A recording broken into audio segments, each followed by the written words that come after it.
Ang mabuting balita ng Panginoon, ayon kay San Lucas.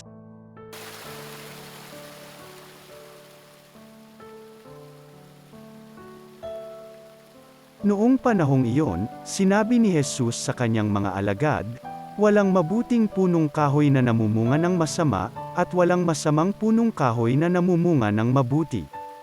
Nakikilala ang bawat punong kahoy sa pamamagitan ng kanyang bunga. Sapagkat hindi nakapipitas ng igos sa puno ng aroma, at di rin nakapipitas ng ubas sa puno ng dawag. Ang mabuting tao ay nakapagdudulot ng mabuti sapagkat tigib ng kabutihan ang kanyang puso, ang masamang tao ay nakapagdudulot ng masama, sapagkat puno ng kasamaan ang kanyang puso. Sapagkat kung ano ang bukambibig siyang laman ng dibdib.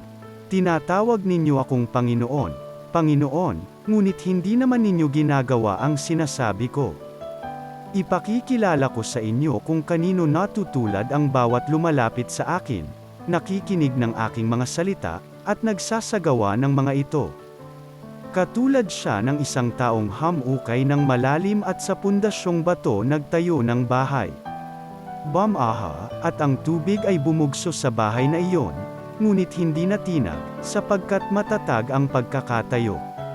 Ngunit ang nakikinig ng aking mga salita at hindi nagsasagawa nito ay katulad ng isang taong nagtayo ng bahay na walang pundasyon.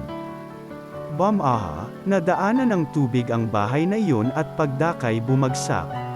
Lubusang nawasak ang bahay na iyon. Ang mabuting balita ng Panginoon.